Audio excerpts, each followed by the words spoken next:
Hello friends. तो आज हम लोग जीएसटी एग्रीकल्चर टॉपिक पे आगे कंटिन्यू करेंगे। हमने कुछ टॉपिक इससे पहले देखे थे और अभी हम लोग स्टार्ट करते हैं ग्रीन रेवोल्यूशन से। तो ये एक प्रश्न है, इस पर ज़रा ध्यान देंगे कि how far do you agree green revolution has made the present generation food sufficient, यानी कि सिग्निफिकेंस बताना है at the cost of nutritional security of future generation. But एक कॉस्ट की कॉस्ट भी है इसमें ग्रीन रेवोल्यूशन में एज न्यूट्रिशन सिक्योरिटी, मतलब कि उसके कुछ डिमेरिट्स हैं ग्रीन रेवोल्यूशन के, उस पर करना है कैसे वो सस्टेनेबल नहीं है, क्योंकि फ्यूचर जनरेशन के बाद सस्टेनेबल नहीं है। Also recommend major to transform green revolution to ever green revolution, ताकि कैसे हम ग्रीन रेवोल्यूशन को सस्टेनेबल बनाए उसके स्टेप्स भी बताने हैं। तो ग्रीन रेवोल्यूशन हमें बता देना बेसिकली वही है, क्या है उसमें चीज़ें हमें सभी लोगों को पता है। फूड प्रोडक्शन बढ़ाना है, 60-70 में बढ़ा था, कैसे बढ़ा था, तो फर्टिलाइजर्स को, pesticide, HYV high yielding variety जो होते हैं, ये सीड्स वगैरह हो गए। और ये इससे क्या हुआ, फूड अवेलेबिलिटी, बट वही साइड इफेक्ट्स पहले तो उसमें है कि कैसे वो फूड सफिशिएंसी उसने लाया और कैसे वो एक सस्टेनेबल नहीं है, दोनों चीज़ें हम लोग देखेंगे। तो हम लोग सबसे पहले देख लेंगे कैसे वो फूड सफिशिएंसी आया।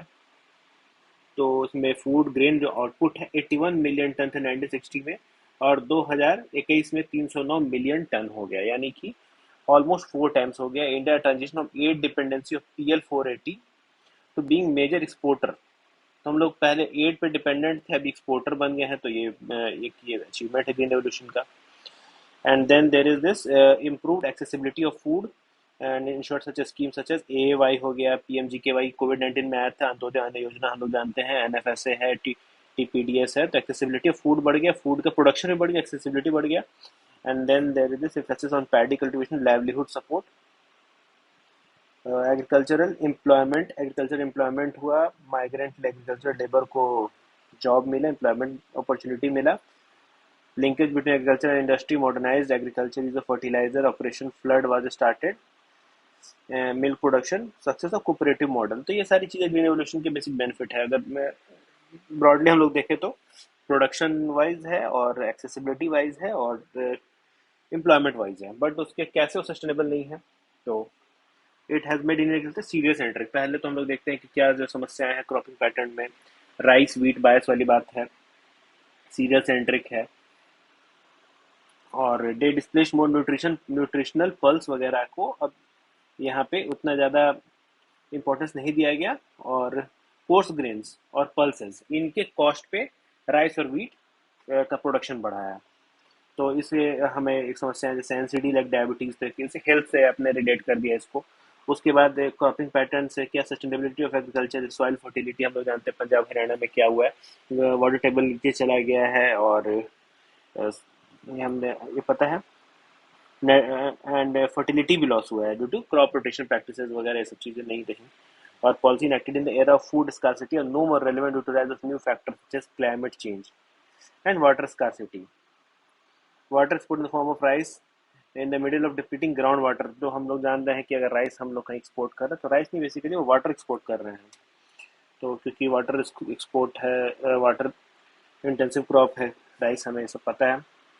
और इकोलॉजिकल हार्म है केमिकल इनपुट से, कैंसर के केसेस बढ़, पंजाब में आर्सेनिक पॉइजनिंग हो रहा है फर्टिलाइजर पेस्टिसाइड से। रीजनल बायस है, एक हर जगह नहीं उसका समान रूप से ग्रीन रेवोल्यूशन आया, नॉर्थ वेस्टर्न स्टेट्स में ज़्यादा है और ईस्टर्न स्टेट्स में ज़्यादा नहीं रहा। ठीक है, इसी के लाइट में हम लोग देखेंगे कि MS स्वामीनाथन ने एवर ग्रीन रेवोल्यूशन की बात की। अब एक third part of the question, first part था सिग्निफिकेंस, सेकंड पार्ट था कैसे सस्टेनेबल नहीं है, क्या क्या सस्टेनेबल नहीं है, फिर से देख लेते हैं। तो वीट और द कोर्स ग्रेन जो लोगों को कंज्यूम करना चाहिए था, जो इन्वायरमेंटली सस्टेनेबल है, उसकी जगह राइस और वीट आ गया, सॉरी, पल्सेस और कोर्स ग्रेन की जगह राइस और वीट आ गया। फर्टिलिटी तो गया ही, वाटर टेबल नीचे गया, डिजीजेज, NCD हो गया, या cancer, arsenic poisoning, regional bias, मतलब कि north western state Punjab, Rajasthan, Haryana, इन लोगों को बेनिफिट हुआ। और हेवी हेवीली पॉपुलेशन वाले जो बिहार हैं, वहाँ पे वेस्ट बंगाल बहुत ज़्यादा, वहाँ पे बेनिफिट नहीं होता है। MS स्वामीनाथन का क्या मतलब मानना है एवरग्रीन रेवोल्यूशन के लिए, उन्होंने बोला। और उसको सस्टेनेबल, एवरग्रीन का मतलब सस्टेनेबल बनाएंगे कैसे। तो सबसे पहली चीज़ें हैं इसमें, ड्रॉट टॉलरेंट क्रॉप वेराइटी। ठीक है, तो इसमें साइंटिफिक R&D वगैरह पे निर्भर करेगा ये कैसे हम लोग ड्रॉट टॉलरेंट क्रॉप वैरायटी बनाते हैं, और उसका कल्टीवेशन भी करते हैं। क्रॉपिंग पैटर्न में उसी हिसाब से हमें चेंज लाना पड़ेगा। वाटरशेड मैनेजमेंट, ये एक बहुत ब्रॉड है, नीरांचल हम लोग पढ़ते हैं, एक काफ़ी एक ब्रॉड कंसेप्ट है। Conservation of pond and vegetation cover in catchment area, social protection major जैसे कि millet and dairy under PDS PM पोषण, हम लोग इसमें जान रहे हैं कि इंटरनेशनल ईयर ऑफ मिलेट्स है, ये सारी चीज़ें। क्लाइमेट सस्टेनेबल एग्रीकल्चर है, zero budget natural farming, reduce input cost, integrated farming, convergence between agriculture and support for alternative crops, जैसे medicinal plant, minor forest produce, tubular crops, जैसे और भी हम लोग ब्रॉडली सोचे तो हॉर्टिकल्चर वगैरह भी होगा इसमें, कि ग्रीन रेवोल्यूशन को एवरग्रीन रेवोल्यूशन कैसे बनाए। तो हॉर्टिकल्चर भी कर सकते हैं हम लोग, इंटीग्रेटेड फार्मिंग कर सकते हैं, क्लाइमेट सस्टेनेबल एग्रीकल्चर करें, और सोशल प्रोटेक्शन मेजर्स हैं। अ, और इसमें हम लोग PM किसान वगैरह भी लिख सकते हैं, ये सब भी है, हम लोग सपोर्ट भी करें किसानों को डायरेक्टली भी, डायरेक्ट बेनिफिट ट्रांसफर। ठीक है, अभी हम नेक्स्ट देखेंगे कि कैसे। नेक्स्ट प्रश्न है, in what way can land reform contribute towards holistic development of agriculture. तो लैंड रिफॉर्म हम लोग जानते हैं क्या क्या चीज़ें हैं, जैसे लैंड सीलिंग है, लैंड कंसोलिडेशन है, और फिर लैंड एक्विजिशन से संबंधित चीज़ें हैं, लैंड लीजिंग से संबंधित चीज़ें है। तो ये हमारे सारे लैंड रिफॉर्म्स, और डिजिटलाइजेशन ऑफ लैंड रिकॉर्ड्स जैसे DILRMP प्रोग्राम है, तो ये सारी चीज़ें लैंड रिफॉर्म्स में आते हैं, काफ़ी ब्रॉड कंसेप्ट है। तो उससे कैसे एग्रीकल्चर का विकास हो सकता है, इसमें हम लोग काफ़ी ब्रॉडली हमें सोचना चाहिए। तो प्रश्न को हमने देखा, अब हमें इसको अटेम्प्ट करना है। तो अभी हमने देखा कि लैंड रिफॉर्म क्या है, government policy towards altering the ownership and regulation of land, जैसे कि ओनरशिप भी चेंज करना है और रेगुलेशन भी चेंज करना है, और होलिस्टिक डेवलपमेंट ऑफ एग्रीकल्चर, ये दोनों बहुत डिपेंडेंट है। कैसे, रिमूवल ऑफ मिडलमैन और इंटरमीडियरीज। तो ये हमने सबसे पहले देखा कि काफ़ी सारे मिडलमैन इंटरमीडियरीज थे जब ब्रिटिश काल में, हमें पता है कि कैसे सबलेट होता था, ओनर कोई और होता था, उसके नीचे कई मतलब सीरीज ऑफ पीपल और जो मिडलमैन होते थे, सबलेट का मॉडल चलते रहता थे, और रेंट सीकिंग एक एटीट्यूड था, उससे अल्टीमेटली बाहर पड़ता था जो actual tiller of the land को। तो जमींदारी एबोलिशन एक्ट आया, transfer of land to the real owner हुआ, which further encourage them to make the scientific method. देखिए, ये होता है कि जब लैंड टाइटल क्लियर होता है, जो एक्चुअली जो जो लोग खेतों में काम कर रहे हैं उनके नाम पे ही टाइटल है, तो उससे बेनिफिट होता है कि वो एग्रीकल्चर में एक्चुअल इन्वेस्टमेंट कर सकते हैं। अगर आप टीनेंट हैं, आपको टेनेंसी के लिए कोई आपको गारंटीड नहीं आप कितने समय तक रहेंगे, कोई इंश्योर्ड नहीं है, तो फिर आप कभी इन्वेस्टमेंट करने से बचेंगे, क्योंकि कब आपका जो रियल लैंडलॉर्ड है आपको अपनी फील्ड से हटा दे। तो बेसिकली हम लोग एग्रीकल्चर प्रोडक्टिविटी कम है इंडिया की, बहुत बड़ा वजह है कि इन्वेस्टमेंट्स कम है, प्रिमिटिव एग्रीकल्चर करते हैं। तो जब एक्चुअल जो लैंड पे खेती कर रहे हैं उनके नाम पे लैंड का ओनरशिप होगा, टाइटल होगा, तो शायद बेहतर रहे। और एबोलिशन ऑफ एब्सेंटी लैंडलॉर्डिज्म, तो ये बहुत इंपॉर्टेंट पॉइंट्स है, मिडिलमैन इंटरमीडिएट घटेंगे, एब्सेंटी लैंडलॉर्डिज्म घटेगा, और क्या होगा, साइंटिफिक मेथड होगा और इन्वेस्टमेंट्स होंगे। फिर क्या होगा, development of cooperative farming, redistribution of land can lead to the birth of cooperative agriculture, bringing more yield and efficiency in agriculture। तो ये भी एक हो गया, कोऑपरेटिव फार्मिंग को बढ़ावा देगा। कंसोलिडेशन, ये बहुत एक इंपॉर्टेंट पॉइंट है, इसको सेकंड पॉइंट भी बता सकते हैं हम लोग। तो इसमें क्या है, further fragmentation of land. Consolidation को अगर मैं आपको रफली समझाना चाहूँ तो समझिए कि बहुत सारे पार्सल ऑफ लैंड हैं, तो एक व्यक्ति है, उसका ये पार्सल, ये उसका ये लैंड है, उसका ये है, उसका ये है, और बीच में अन्य व्यक्तियों के भी हैं। तो बेसिकली क्या होगा कि आपस में बैठ के इनकी जो लोकल बॉडी है, ग्राम सभा और प्रशासन की मदद से भी इस तरह से एक एग्रीमेंट हो जाए कि ये जो पर्सन 1 है या पर्सन 1 है, उसको मैं अब दूसरे कलर शेड करके दिखाता हूँ, उसको ये सारा लैंड उसको मिल जाए। तो बेसिकली एक कंटिन्यूअस क्षेत्र हो जाएगा जहाँ पे वो आराम से अपना एग्रीकल्चर कर पाएगा। तो मोटा मोटी आप इसको समझ सकते हैं, दिस इज लैंड कंसोलिडेशन। तो इससे कंसोलिडेशन होगा तो it will prevent further fragmentation. इसका एक डेटा भी आप याद रखिए कि स्मॉल और मार्जिनल फार्मर्स कितने हैं और उससे क्या समस्याएं आ रही हैं, इन्वेस्टमेंट्स नहीं हो पाते हैं, ये सारी चीज़ें हैं। Tenancy reforms, security of tenure, डीजे regulate fair rent and protect the tenants getting evicted from land. तो ये बहुत इंपॉर्टेंट है। बेसिकली हमें दोनों के बारे में सोचना होगा, एक टीनेंट्स और लैंड ओनर्स दोनों के बीच में बैलेंस होना चाहिए, क्योंकि अगर टीनेंट्स को डर होगा इविक्शन का, कभी इन्वेस्टमेंट नहीं करेंगे, और अगर टीनेट्स को बहुत ज़्यादा राइट्स दे देंगे तो लैंड ओनर्स को समस्या हो जाएगी कि बाद में अगर वो चाहेंगे अपने लैंड को खुद उसमें खेती करना है, खुद यूटिलाइज करना, तो नहीं हो पाएगा। तो ये एक बैलेंसिंग यहाँ पे हम लोग को अप्रोच रखना पड़ेगा। टेनेंसी रिफॉर्म इस कंटेक्स्ट में हम देख सकते हैं। रीडिस्ट्रीब्यूशन ऑफ लैंड है, ठीक है, जैसे कि स्पेशली लैंडलेस और आज़ादी के बाद बहुत सारे लैंडलेस लोग थे तो उन्हें बसाया गया था। बेसिकली इसे सेटलमेंट भी कहते हैं, जैसे जो सरकारी जमीन पे लोगों को सेटल करना। लैंड सीलिंग, इससे क्या होता है कि इससे एग्रीकल्चर की सस्टेनेबिलिटी और इकोलॉजिकल डाइवर्सिटी बढ़ सकती है। जैसे एक पॉइंट यहाँ पे, small farmer less likely to misuse ground water. तो ठीक, इट्स फार फेचेड बट ठीक है। Land ceiling reforms, excessively large and small farms are less productive. तो लैंड सीलिंग से भी प्रोडक्टिविटी बढ़ेगी बेसिकली। एक जो बहुत इंपॉर्टेंट जो अंडरस्टैंडिंग यहाँ पे होनी चाहिए वो ये है कि अगर इंटरमीडियरीज और ये लोग हटेंगे और एक्चुअली में जो लोग काम कर रहे हैं उनको सिक्योरिटी ऑफ टेन्योर होगी, तो it will ultimately result in more investments and more productivity of the land. That is the most important thing.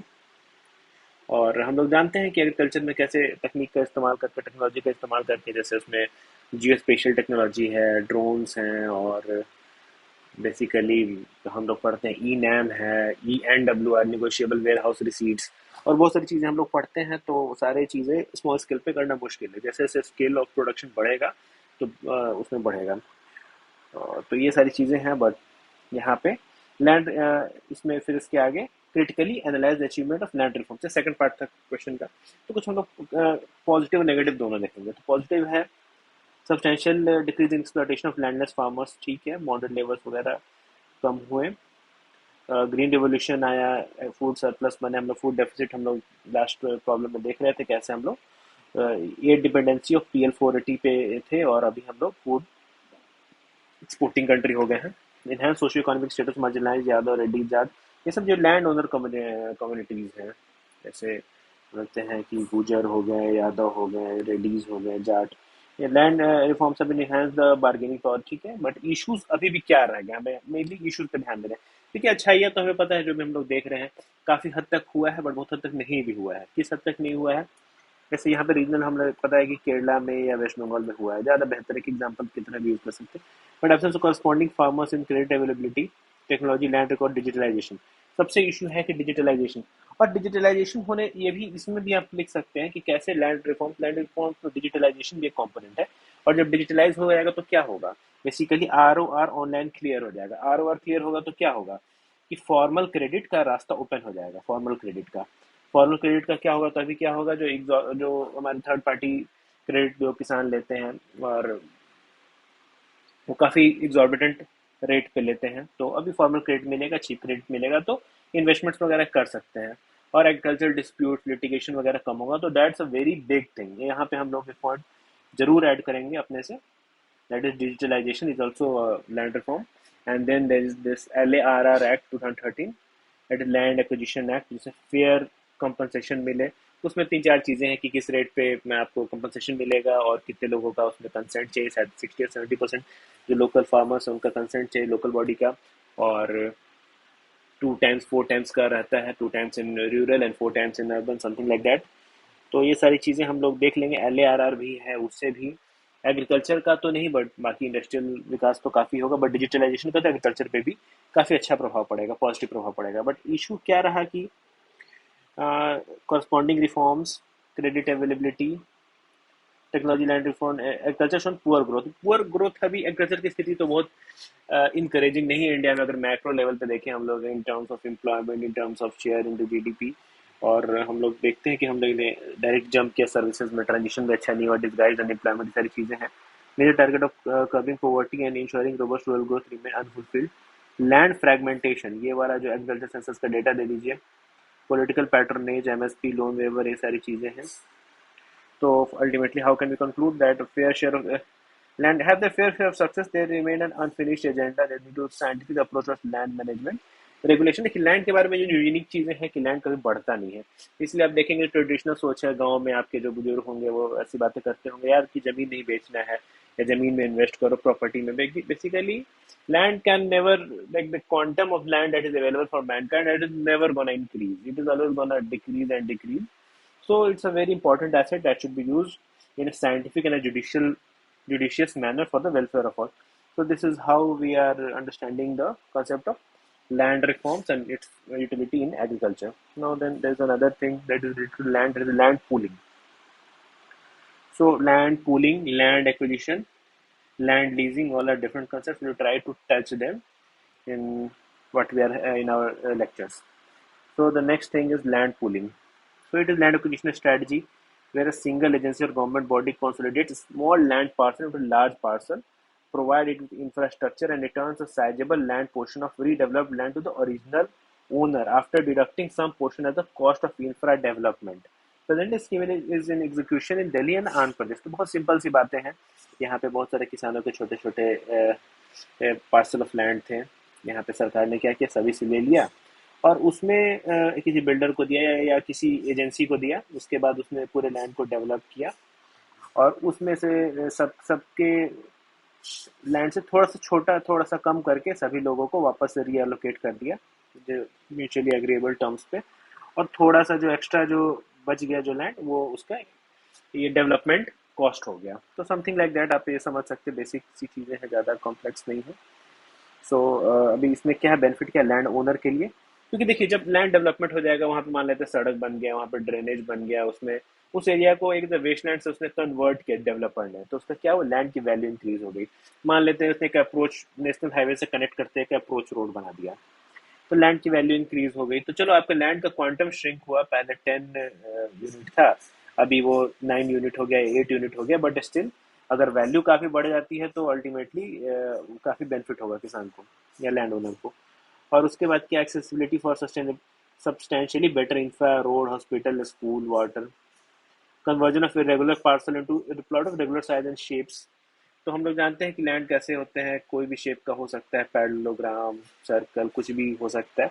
Circle तो नहीं होते, टिपिकली पैरेललोग्राम कुछ शेप के लैंड पार्सल्स होते हैं. तो अभी ये रेगुलर साइज एंड शेप के होंगे तो उससे फर्दर डेवलपमेंट के लिए अपॉर्चुनिटीज होंगी. जैसे आप शॉप्स अगर ओपन करें, कुछ भी आप कर रहे हैं, तो बेसिकली प्लांट डेवलपमेंट होगा. प्लांट देखते हैं फ्यूचर में उसके काफ़ी रिपरकशंस होते हैं, इंक्रोचमेंट वगैरह हो सकता है, और बेसिक सर्विसेज जो हैं जैसे कि वो उनमें डिस्ट्रप्शंस हो सकते हैं. अगर प्रॉपर प्लांट डेवलपमेंट है तो उसका प्लांट डेवलपमेंट का अपॉर्चुनिटी खुल जाता है. लैंड की वैल्यू बढ़ रही है, बेटर सुविधाएं, बेटर जो बेसिक सर्विसेज है, स्कूल, हॉस्पिटल, रोड, ये पावर सप्लाई, सैनिटेशन, ये बेहतर मिल सकता है. और रेगुलर पार्सल्स हैं वो रेगुलर साइज के होंगे, उससे भी वो भी एक तरह का उनका डेवलपमेंट के लिए फर्दर स्कोप खुलता है. और not displace original land owner would retain the traditional sense of belonging for the land owners. अगर आप एक्वायर करके किन्हीं अन्य व्यक्तियों को आप उसको बेच देते हैं तो अल्टीमेटली कंपेंसेशन दे के भी उनको हटा देते हैं, तो भी कहीं ना कहीं उनको नुकसान होता है. मतलब कि ये एक सामाजिक रूप से भी एक सस्टेनेबल है सोशली. आप जानते हैं कि बहुत बार जब लैंड लोग डिस्प्लेस हो जाते हैं और फिर उसके बाद काफ़ी सोशल स्ट्रेन आते हैं, हम इस चीज़ को समझ सकते हैं. तो ये जो ओरिजिनल लैंड ओनर थे डी डेवलपमेंट के पहले, उन्हीं लोगों को उस लैंड एलोकेट हुआ, जो थोड़ा सा एक्स्ट्रा बचा वो अपना वो डेवलपर के जो उसने मेहनत करी उसके लिए उसको डेवलपर को मिला. गवर्नमेंट के लिए है कि does not have to pay initially outlay to acquire the land. और भी बेसिकली कंसेंशुअल चीज़ है, लोग अपने से कंसेंट कर रहे हैं, एग्री कर रहे हैं, उसके बाद ये चीज़ें हो रही हैं. And it will face less resistance by land owner, ठीक है, फास्ट ट्रैक भी है और टैक्स बेस बढ़ाता है. और पीपीपी है और ट्रस्ट वगैरह बढ़ा, three way win for the private player but to put their skill to use and the government to facilitate the development and land owner. तो बेसिकली जो थ्री उसके जो स्टेक होल्डर हैं, लैंड ओनर है या developer है या government है, तीनों को बेनिफिट है इसमें. तो ये हम लोग देख इस तरह से कुछ ड्रॉ करके दिखा सकते हैं और बता सकते हैं कि कैसे it's a win win situation for everyone. But challenges अब सोच के हम लोग देखते हैं उसमें क्या हो सकते हैं चैलेंजेस.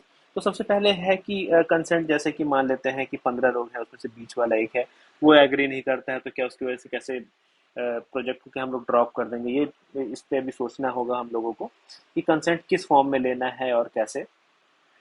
और दूसरा है कि कंपनसेशन और रिसेटलमेंट प्रोसेस, ये कि टीनेंट फार्मर और लेबरर्स को भी मिलेंगे.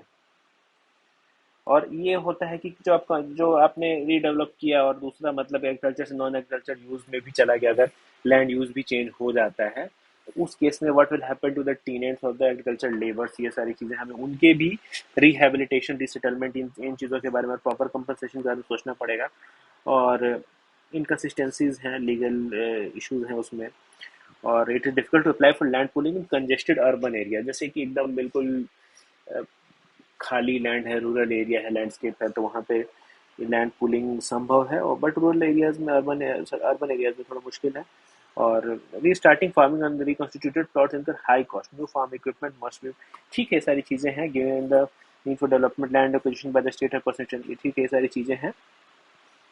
हमने देखा कि ये LARR एक्ट जो है 2013 का, the rights complication social impact, high rate of compensation, cap on acquisition of multi crop and agriculture land, mandatory consent of land owners and consent of gram sabha schedule 1।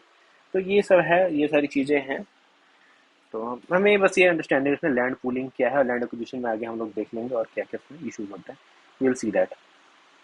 Now the next question is the digitalization of land records. So we have just earlier discussed the scheme DI, LR, MP, ये सारी बातें करेंगे। Digitalisation क्या चीज़ें हैं, हम लोग इसके बारे में